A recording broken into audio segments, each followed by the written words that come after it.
Bonjour à tous, bonsoir. Nous sommes dans notre 24e causerie sur la création.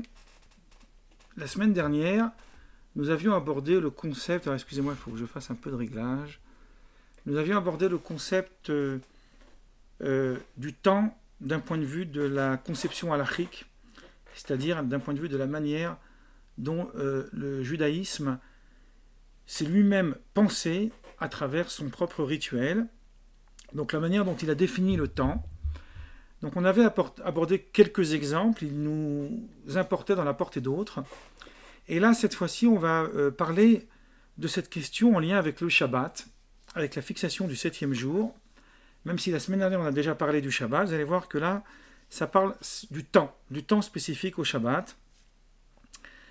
Avant de commencer, je vais introduire mon propos pour vous dire que ce sujet que je vais aborder maintenant est un sujet qui avait longuement été traité l'année dernière à propos de la pensée de ce grand talmudiste, qui est l'un des plus grands des maîtres du judaïsme, qui est mort dans les années 30 au XXe siècle, qui s'appelait Joseph Rosine, et qui lui a montré comment les plus grands concepts philosophiques, comment ils existent dans l'articulation de la pratique religieuse, c'est-à-dire de la pensée halachique, la manière dont ces pensées, la halakha, découlent de grandes idées qui sont philosophiques antérieurement.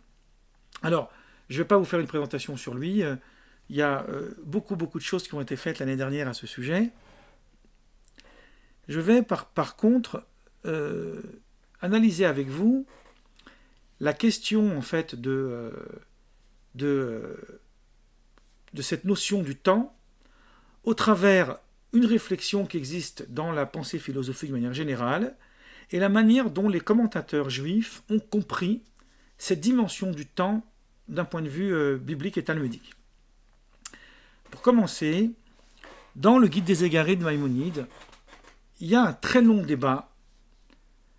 Le débat est complexe et je ne voudrais pas le complexifier davantage. Donc je vais le dire de manière très simple pour qu'on puisse comprendre après l'articulation qui va suivre. On va partager certains textes. Vous allez voir. Maïmonide, d'abord, commence par définir le temps au travers de deux grandes idées qui existent dans la conception philosophique, qui peut aussi intéresser le domaine scientifique. Mais là, on est surtout dans le domaine philosophique pour savoir est-ce que le temps il est composé d'instants, c'est-à-dire qu'il y a dans la division du temps des instants qui se collent, on va dire, les uns à côté des autres, pour définir une durée plus ou moins longue, par exemple l'heure, composée de minutes, de secondes, de fractions, etc. Ou bien on pourrait dire que le temps, et c'est la manière dont Maïmonide va plutôt le dire, ça c'est d'un point de vue des philosophes qu'il va réfuter sur des pages et des pages, là je résume en 2 secondes, quelque chose qui mériterait des heures. Mais lui, Maïmonide, dans le Guide des Égarés, dans la première partie, le chapitre 73, il semble dire que le temps, c'est une seule entité. C'est-à-dire qu'il n'y a pas d'idée de composition. Alors qu'est-ce que ça veut dire? Comment on peut dire une chose aussi extravagante qu'il n'y a pas d'idée de composition du temps? Il faut le dire de cette manière-là pour qu'on puisse comprendre. Le temps est en réalité subjectif. On l'a vu la semaine dernière et la semaine d'avant avec les citations que je vous ai citées. C'est des idées qui sont reconnues même parmi tous les philosophes. Que lorsqu'on parle d'une durée, c'est un ressenti. C'est une des raisons, on va dire conceptuelles, qui relie intrinsèquement le temps et l'espace, parce que le temps aussi, c'est une subjectivité. Donc là, il va être question de l'infiniment petit plus tard. Mais pour vous donner un petit exemple, vous allez peut-être me prendre un peu pour un dingue, mais lorsque ma fille elle était toute petite, je lui ai expliqué qu'est-ce que c'est être grand et qu'est-ce que c'est être petit. Et je lui disais que, alors on sait ça depuis Einstein, mais on le voit dans le texte de Maïmonide déjà apparaître cette idée, que c'est en fait relatif à autre chose. On est plus grand que quelque chose ou plus petit que quelque chose. Bon. Pour les insectes, et plus loin encore les microbes, lorsqu'ils ont face à eux un être humain, c'est comme si que nous voyons un pays entier. Donc c'est une relativité, l'espace, et donc le temps aussi est une relativité. Ce pourquoi les animaux, par exemple, ils n'ont pas la même sensation de la durée que les êtres humains. Donc, il y a un glissement, pour aller vite, une sorte de paresse intellectuelle chez l'humain, de croire que les idées sont normatives au départ, et que l'homme accepte les idées telles qu'elles existent pour composer sa propre vie. Alors qu'en réalité, les données sont antérieures aux concepts, évidemment, et les concepts sont conçus au travers des données qui préexistent. C'est la notion de la phénoménologie, je ne vais pas maintenant rentrer là-dedans, simplement pour vous expliquer qu'il est évident que la notion de temps est postérieure à une dimension qu'on a définie comme étant la durée. Donc lorsque la philosophie dit en réalité il n'y a pas de composition intrinsèque au temps, c'est-à-dire que le temps c'est une seule entité, il veut dire a priori qu'on ne peut parler de durée et donc de composition du temps qu'une fois que le temps existe. Donc le temps ne peut pas être composé au départ. Si vous voulez, dans la vie, qu'est-ce qui fait que nous avons conscience de ce que nous vivons? Parce que nous avons des repères. Les repères sont liés à la fois au temps et sont liés aux espaces. On vit ça très, très clairement, ce lien profond entre le temps et l'espace. Là où on peut le ressentir vraiment le mieux, c'est lorsqu'on est sur une autoroute. Vous êtes sur une autoroute, vous devez faire 200 km, et vous avez des balises qui vous indiquent à chaque fois, pour peu que vous les regardiez, le nombre de kilomètres que vous avez fait ou le nombre de mètres. Et puis vous avez des repères en fonction des éléments du décor, en fait, le décor qui vous entoure. Tout cela, c'est en réalité purement subjectif. La réalité, c'est que ce laps de temps n'est pas mesurable en soi. Il l'est parce qu'on est à l'intérieur de cette route et qu'on a besoin de la parcourir. Donc elle devient mesurable selon la mesure de l'homme. D'un point de vue de Dieu, maintenant, c'est là où ça va être intéressant, c'est-à-dire d'un point de vue de la manière dont, personnellement, je comprends le texte du récit de la création de la Bible, le temps divin, est une entité qui transcende même la notion de durée, qui n'a pas de rapport du tout avec la notion de durée. Le lien avec la durée est une conception qui existe que pour la création, mais pas pour le créateur en lui-même. Ça, c'est certainement une des idées qui permet d'expliquer ce qu'on avait abordé les semaines précédentes, la question du Tzimtzum. Qu'est-ce que c'est que le retrait de Dieu? C'est aussi l'idée que le temps divin devient le temps humain. C'est-à-dire qu'il devient palpable, il devient définissable. Alors nous allons voir ça au travers d'une lecture de la Bible très intéressante. Je vais vous partager maintenant le texte. Donc là, je partage. Et on va voir un petit peu ensemble. Alors, je ne sais pas si vous arrivez à voir. Peut-être que je peux agrandir un peu. Voilà. Bon. Là, vous avez le texte en hébreu. Pour ceux qui ne savent pas lire l'hébreu, ce n'est pas grave. Et vous avez le texte en français. À la fin du récit de la création, Genèse chapitre 2, du verset 1 au verset 3, vous avez cette phrase, et je l'ai mise en hébreu surtout parce qu'il y a des choses qui sont difficilement traduisibles. Donc vous avez cette phrase, « Ainsi furent achevés les cieux et la terre et toute leur armée. » Vrol Tsevaam, ça c'est le premier verset. Je le mets en hébreu, là vous voyez, je sélectionne, c'est la première ligne.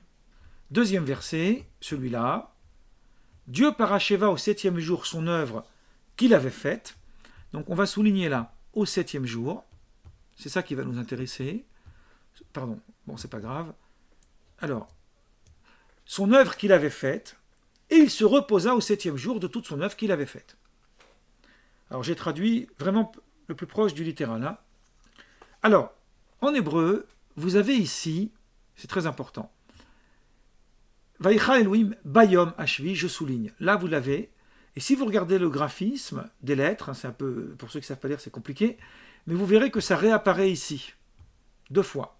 C'est le même graphisme. Et là aussi, vous avez au septième jour, au septième jour. Vous l'avez toujours deux fois, au septième jour. Bon. Ensuite,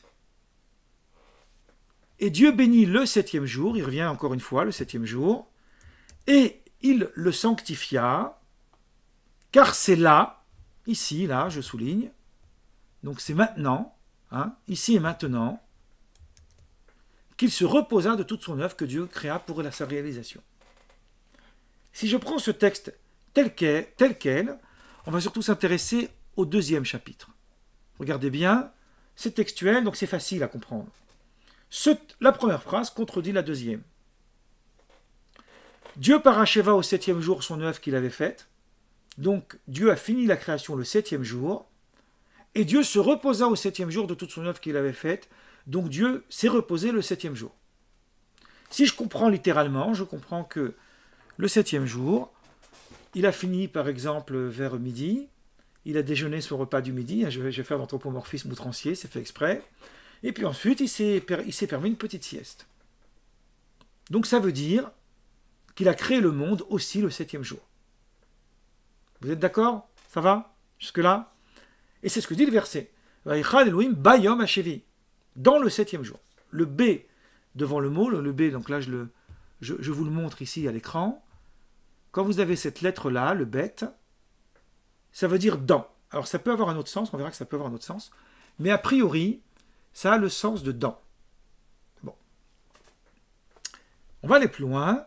On va prendre cette fois Exode 20. Alors ça doit être le chapitre 6 ou le chapitre 9. On ne va pas tout lire, parce qu'on n'aura pas le temps. On va lire ce qui nous intéresse. Premier verset, là j'aurais dû aussi le composer pareil. Hein, mais... Alors, c'est pas très important. Je vous enverrai après si vous voulez les versets par mail. C'est pas important. Ici il y a écrit... Donc c'est Exode chapitre 20 du verset 8 à 11. C'est le quatrième commandement. Zachor et Hayom HaShabbat, souviens-toi du jour du Shabbat. Bon, il y a écrit le jour du repos, mais c'est le jour du Shabbat. Les Kadesho pour le sanctifier. Et là, le verset est beaucoup plus explicite, donc je prends le dernier. Hein? Alors, on pourrait avancer. Je vais le faire vite. Tu travailleras 6 jours et tu feras tout au travail. Veyom Hashivi, et le septième jour, Shabbat, c'est le repos de Dieu. Verset suivant, maintenant on passe à celui-là. C'est celui-là qui nous intéresse. Ki Shechet Yamim, je l'ai mis en gras. Donc là, vous l'avez ici en italique. Car 6 jours, l'Éternel a fait les cieux, la terre et la mer, et tout ce qui est contenu. Et il s'est reposé le septième jour. Là, vous avez par exemple un élément intéressant. Je ne connais pas personnellement la manière dont les textes internes à la critique biblique, mais vous savez que la critique biblique oppose souvent des versets entre eux et nous démontre que ça prouve qu'il y a eu plusieurs couches de lecture. Bon, c'est une idée intéressante, je ne la rejette pas, sauf que d'un point de vue midrashique, elle n'a pas sa place. D'un point de vue d'interprétation juive, tout est logique. Donc si vous prenez ce verset, le verset 11 du chapitre 20 de l'Exode, on est en contradiction radicale avec ce qu'on a vu dans Genèse 2, puisqu'on nous dit « Car 6 jours, l'Éternel a fait les cieux, la terre et la mer, et tout ce qui est contenu, et il s'est reposé le septième jour. » Donc là, vous avez une explication cohérente. Dieu crée le monde 6 jours, et il se repose le septième. Voilà. Donc, dans Genèse 2, je remonte un tout petit peu plus haut, vous avez Dieu paracheva au septième jour, et il se reposa au septième jour. Hein, d'accord? Donc, il parachève au septième, il se repose au septième. Là, vous avez, car 6 jours l'Éternel a fait les cieux et la terre, donc pas le septième, puisque le septième, c'est le jour du repos. Donc, on a ici une contradiction. Cette contradiction, même si elle n'est pas posée tout à fait comme ça, c'est pas important, elle est rapportée par le Midrash que cite Rashi sur le verset Exode 2. Je vais vous lire ce Midrash, il est très important pour notre étude. Alors, il y a la référence du Midrash, c'est dans le Midrash Genèse Rabbah. Alors, comme vous l'avez ici en partie en français, Je vous le montre. Alors, c'est un livre, comme c'est écrit en vers, c'est difficile à voir. Midrash Rabbah aux éditions Verdier. Il existe en français. C'est une traduction très sérieuse avec des notes de bas de page, etc. Midrash, c'est un texte très dense, très complexe, parfois métaphorique, un peu mystique aussi. Ça relève de l'interprétation. Je ne vous fais pas du littéral ici, hein, qui apporte un enseignement de Rabbi Shimon qui dit la chose suivante. Sachant que l'être humain ne sait pas calculer avec précision ses moments et ses instants, il convient d'ajouter du temps profane sur le temps de la sainteté du Shabbat. Je vais donc expliquer qu'est-ce que ça veut dire. Le Shabbat, en fait, c'est un moment où il faut arrêter le travail pour le juif. Il arrête de travailler. Bon, c'est le jour du repos. Sauf que le Shabbat commence, normalement, il doit commencer à l'instant même de la fin du jour précédent. Il y a un moment où il y a une séparation entre 2 jours. Ce moment qui sépare 2 jours, c'est l'entrée du Shabbat. C'est quand l'entrée du Shabbat, sachant que d'un point de vue juif, le jour précède la nuit, donc l'entrée du Shabbat, c'est à la tombée de la nuit. Du fait que dans le Talmud, je fais une étude très... Je survole ici des pages entières, hein, il y a un doute sur le laps de temps qui dure entre le coucher du soleil et la sortie des étoiles. Pareil pour le matin, on a la fin de la nuit et ensuite le lever du soleil. En hébreu, ça s'appelle Ben Hashmashot, c'est un terme très, très beau. Entre les soleils, en fait, puisque la lune, c'est un petit soleil. Donc entre le soleil et la lune, ce moment où la lune s'éteint et le soleil prend le relais, c'est un moment qu'on appelle Ben Hashmashot. Donc, comme on ne sait pas s'il fait partie du jour ou de la nuit, on a un doute à ce sujet, j'en avais beaucoup parlé l'année dernière. On a commencé le Shabbat au coucher du soleil et on le termine à la tombée de la nuit. Donc le Shabbat ne dure plus 24 heures, mais 25 heures à peu près. Un petit peu plus. Mais quoi qu'il en soit, il y a bien un instant T où le Shabbat commence. Cet instant T, dit Rabbi Shimon, son enseignement philosophique, on peut dire, la philosophie de son discours, c'est de dire, cet instant T, il échappe intégralement à l'humain. L'être humain n'a pas les capacités de le reconnaître. C'est l'infiniment petit. Voilà ce qu'il est en train de nous dire en 2 mots.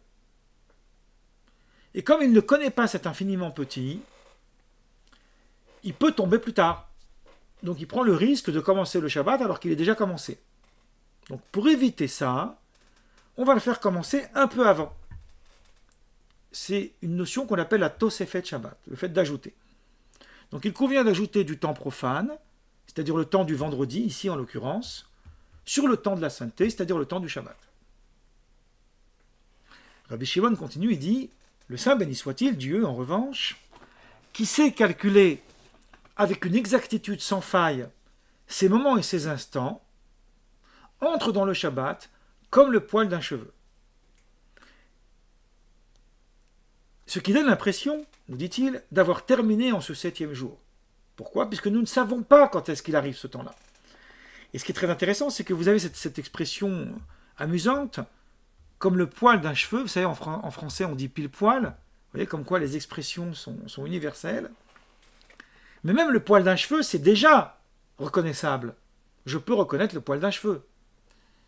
Donc, c'est parce qu'on ne peut pas dire mieux. Vous voyez, si vous voulez, c'est microscopique. Et c'est même pas, parce que même microscopique, c'est encore cernable. Or là, ça n'est pas cernable. C'est l'infiniment petit. C'est l'infini dans le petit. Ça, c'est un point qui nous permet d'expliquer donc la contradiction des 2 versets. Lorsque le verset nous dit ici, je remonte, hein, Dieu bénit le 7e jour, ici, Dieu paracheva au 7e jour son œuvre, qu'est-ce que ça veut dire?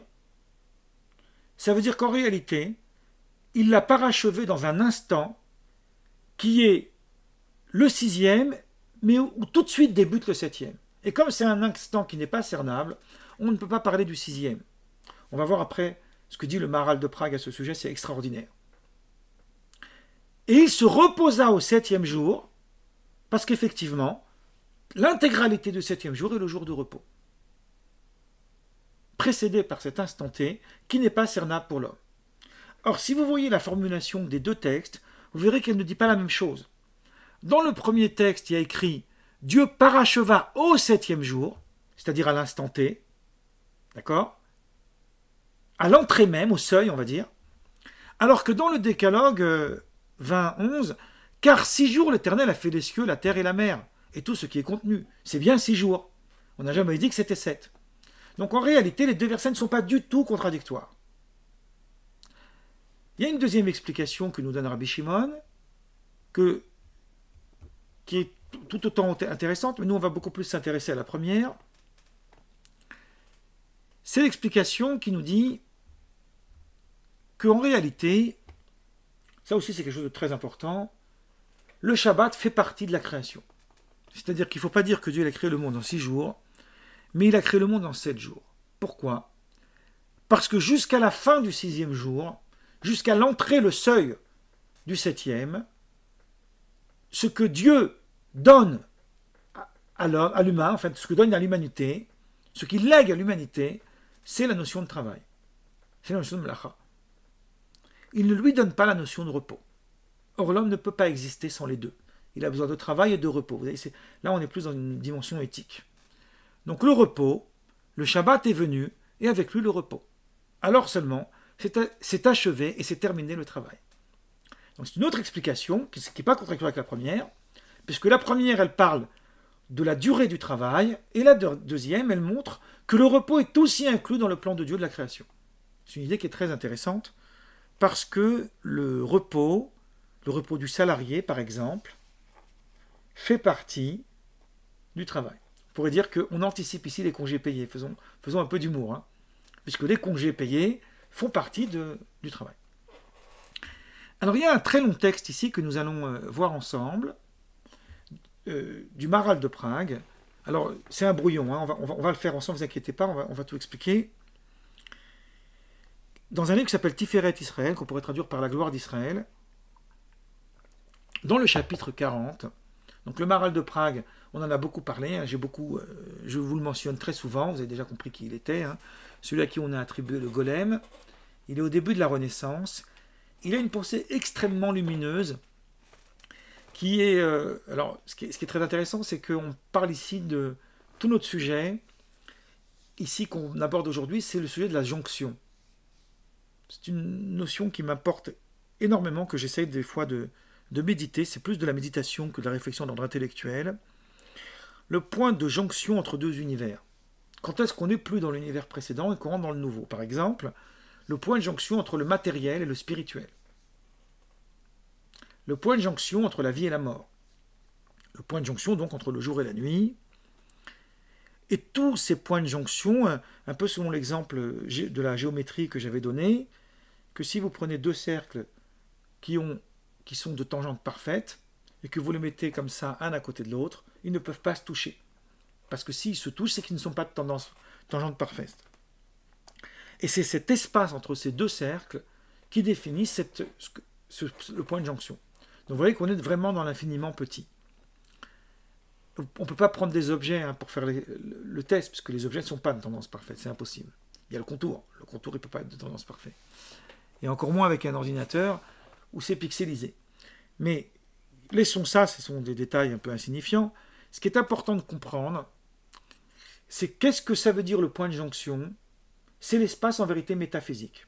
Alors pourquoi je fais précéder cette idée qui est complètement liée à mon cours avec le Maharal? Parce que personnellement, ma petite expérience de la lecture de son œuvre m'a fait comprendre que toute son œuvre se situe toujours dans des points de jonction. Il est dans des points de jonction, ici, entre la philosophie, le Midrash et la Kabbale. Et il est dans des points de jonction même entre le langage talmudique et le langage du verset de la Torah. Et donc, il a une réflexion qui va sans arrêt du haut vers le bas et du bas vers le haut. C'est une sorte de va-et-vient. Donc là aussi, il y a d'abord la problématique textuelle, sur la problématique des 7 jours, et puis ensuite, il y a une explication métaphysique sur la question du temps, qui nous ramène à la problématique de cet instant que je voulais essayer que j'essaye d'aborder avec vous. Donc au départ, au début, plus haut dans le texte, il explique que si on avait dit, au lieu de dire dans le verset de Genèse 2, Dieu paracheva au 7e jour, là vous avez ici la même phrase, au 7e jour, on avait dit au 6e jour, ce qui aurait peut-être a priori pas été faux, on aurait pu dire Dieu paracheva au 6e jour. Il dit, si on avait dit ça, on aurait compris que tout d'abord, d'un point de vue textuel, il est possible que Dieu il ait terminé sa création le vendredi après-midi, quelques heures avant l'entrée du Shabbat, ça reste toujours vrai, mais que le Shabbat n'est en réalité pas sanctifié à partir de lui-même, mais parce qu'il n'y a plus d'action à accomplir. Voilà ce qu'il dit, on va bien comprendre. S'il en était ainsi, c'est-à-dire que Dieu il aurait terminé la création avant, quelques heures avant l'entrée du Shabbat, la sanctification du Shabbat n'aurait pas été par elle-même, c'est-à-dire, ici, par elle-même, il veut dire, par un temps qui n'est pas le temps de la montre, qui est le temps de l'idée, qui est le temps de la sanctification. Qu'est-ce qui distingue le Shabbat de la semaine? C'est que la semaine, c'est ce qu'on appelle le temps profane, le temps neutre plutôt, je préfère neutre que profane, et Shabbat, c'est un terme de sanctification. Ce temps de sanctification est un temps objectif. Il devient subjectif lorsqu'il est fixé le 7e jour. Donc pourquoi le Shabbat il arrive? Tout simplement parce qu'il n'y a plus d'action à accomplir. Dieu il a terminé son travail, donc maintenant c'est le repos. Eh bien non. En réalité, le Shabbat fait suite à la seconde même, à la fin du travail, pour nous dire quoi? Pour nous dire qu'il est sanctifié par lui-même, pas par une conséquence d'inactivité. Alors le Maharal continue et nous dit, c'est pourquoi le verset affirme bien, car en 6 jours l'Éternel a fait les cieux et la terre, et là il change la traduction. On aurait dû traduire car dans 6 jours, durant 6 jours, il dit en 6 jours. En 6 jours, il est dans le verset de l'Exode 20.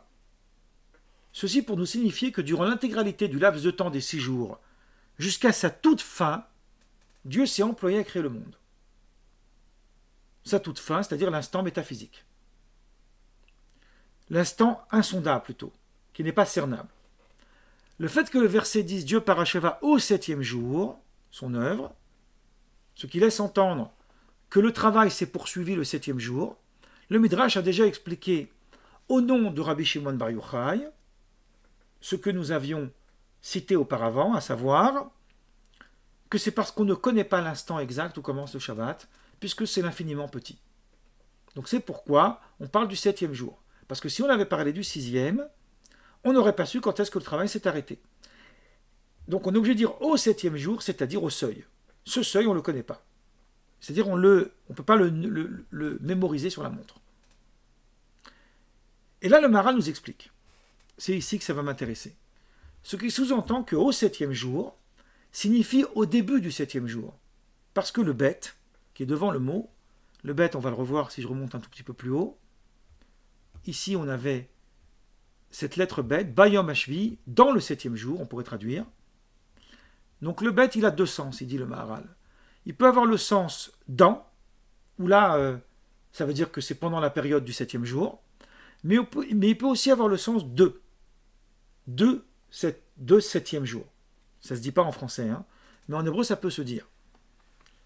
Et il rapporte un verset du Lévitique, comme celui qui touchera sa chair, Bébassar. Sa chair, la chair qui est dans la peau, bon, c'est un contexte de pureté et d'impureté, on va laisser. Ce qui nous intéresse, c'est l'occurrence. Sa chair, c'est Bébassar, apparaît encore une fois ici le bête. Et c'est marrant parce que c'est le bête avec lequel commence la Torah. On est vraiment dans une dimension très textuelle. Donc ce qui renvoie à l'idée que la création s'est poursuivie jusque le début du 7e jour. C'est-à-dire le seuil. Ici, il aurait peut-être mieux fallu que je dise le seuil. Parce que le début, c'est encore un problème. Car si le verset avait dit Dieu paracheva au 6e jour, j'aurais dit qu'elle s'est terminée avant la fin du jour. Ce qui est impossible, et c'est là qu'il nous dit car le temps est une notion d'unité. Il n'y a pas de durée successive, regardez ce qu'il dit, il n'y a pas de durée successive, mais une entité entière, en sorte que la fin du 6e jour n'est pas dissociable de celui du début du 7e. Il n'y a pas des coupures du temps. Donc en réalité, lui, le temps, il continue. Il ne nous attend pas. Hein, j'avais dit, je me souviendrai toute ma vie, j'ai dans mon histoire quelque chose de tragique. Maintenant, ça m'a plus apporté des choses que l'inverse, donc je le dis avec beaucoup de recul. J'ai ma mère qui est morte d'un accident d'avion. Et c'est là que j'ai médité sur la question du temps. Parce que le rapport au temps à ce moment-là, il est insondable. On ne comprend pas ce qui arrive. Et j'avais médité sur ce sujet, et après les 7 jours de deuil, j'ai dû faire un discours devant une assemblée. J'avais dit à l'époque, j'avais 24 ans, 25 ans, j'avais dit à l'époque, qu'est-ce que c'est au fond le temps? C'est être présent dans le temps. Quand on est présent dans le temps, on vit le temps. Quand on n'est pas présent dans le temps, on est absent dans le temps, c'est comme si on vivait un temps mort. Ça s'appelle le temps mort. Donc, car le temps est donc une notion d'unité, c'est-à-dire l'intégralité du temps, c'est une seule chose. La décomposition, c'est un travail humain, un travail d'orfèvre, qui décompose le temps à sa mesure. Il n'y a pas de durée successive, mais une entité entière, de sorte que la fin du 6e jour n'est pas dissociable de celui du début du 7e. Il est donc impossible que le temps soit fait de parties qui se rattachent, mais renvoie à une notion d'unité. Et il conclut, sujet d'une extrême profondeur. Ce qu'il veut dire le Maharal, c'est qu'ici, on a affaire au temps de Dieu. Voilà, je résume en une phrase l'ensemble de ce qu'il est en train de nous dire. Qu'est-ce que c'est que le temps de Dieu? C'est plus le temps de la montre. C'est un temps en dehors du temps de la montre. Alors comme il nous reste 5 minutes, je vais vous montrer personnellement un passage du Talmud qui est assez marrant, là, ici, qui résume, alors peut-être qu'il vaudrait mieux que je fasse comme ça, pour que ça soit... Voilà, c'est ça qui nous intéresse, ici, qui le dit d'une façon allégorique, qui dit la même idée. Le Talmud cite un verset dans les psaumes qui nous dit « Et Dieu est irritable chaque jour ». Et le verset emploie le terme de réga, c'est-à-dire qu'il est irritable le temps qu'on appelle réga. En hébreu moderne, ça veut dire un instant. Et il nous dit, le Talmud, c'est une métaphore, que c'est l'instant où la colère de Dieu se manifeste. C'est-à-dire que sur les 24 heures de la journée, il y a un seul instant où la colère de Dieu se manifeste, un instant qu'on appelle réga. Qu'est-ce que c'est réga? Vous allez voir, c'est très amusant. Ça, c'est tiré de Maïmonide dans ses textes sur la néoménie, donc sur la calculation de l'apparition de la Lune. Il dit que la réga, ça correspond à un fragment 76e d'une fraction, d'accord, qui elle-même est 1/1080e d'une heure. Et si on fait le calcul, on arrive à 0,043 secondes. C'est encore un temps qu'on peut calculer, si vous voulez, hein, mais on n'a pas mieux. Donc ce qu'on nous dit, c'est que le prophète Bilham, qui était le plus grand prophète des nations du monde, d'après le Midrash, il était encore plus grand que Moïse. Il avait en tous les cas des capacités plus grandes, alors que d'un autre côté, Moïse était plus grand, donc il y a un dilemme là-dessus. Mais en tout cas, c'est le plus grand prophète des nations dans le livre des Nombres de la Bible. Lui, il savait identifier cet instant. Donc il voulait susciter la colère de Dieu à cet instant pour qu'elle retombe sur Israël. Et ça n'a pas marché. Vous avez toute l'histoire dans le livre des Nombres. Il n'y a pas ici le calcul de Réga, ça c'est un calcul talmudique. Maintenant, selon ce que nous avons expliqué, on comprend que qu'est-ce que c'est que Réga? C'est un temps au-delà du temps, qui n'a pas de rapport, alors là je vais arrêter maintenant le partage, qui n'a pas de rapport avec le temps cernable qu'on calcule. Donc on est ici en réalité dans une réalité prophétique. Qu'est-ce que c'est que la réalité prophétique? C'est l'idée que le prophète, il voit en fait, non pas l'avenir, parce que l'avenir n'existe pas, mais il voit le temps de Dieu. C'est ça la dimension prophétique. Et cette idée, J'aurais voulu prendre plus de temps pour vous la clarifier. C'est pas très grave, parce que comme j'aurais voulu que la semaine prochaine on fasse un petit peu autre chose, je vais survoler ce texte pour vous montrer ici, il nous reste vraiment 1 minute, mais on va y arriver. Là, ici, vous avez un texte du Kuzari qui dit « Il peut arriver que la faculté intellective de certains hommes, entrée en jonction avec l'intellect universel, jouisse du bonheur de se voir élevé au-dessus de la pratique, du raisonnement et des recherches spéculatives, et ainsi de se voir accorder la lumière prophétique. C'est ce qu'on appelle la sanctification. L'âme intellective est d'abord nommée Saint-Esprit.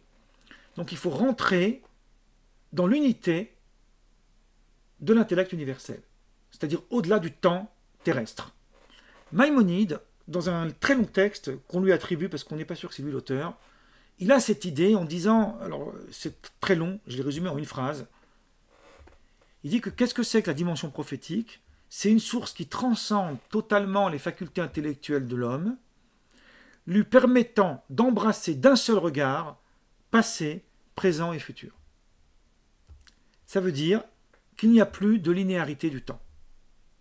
Et ça, c'est l'instant, en fait, du temps de Dieu, qui se distribue à l'homme en fonction de son entendement. Là, je vais être obligé d'arrêter parce que sinon ça va couper. De toute façon, on revient dans 5 minutes pour le débat. Voilà, je vous dis à tout de suite. Préparez vos questions. Je sais que c'était un peu dense, mais voilà, on a essayé de faire comme on peut. Voilà, donc là, je coupe et puis je vous dis à 45.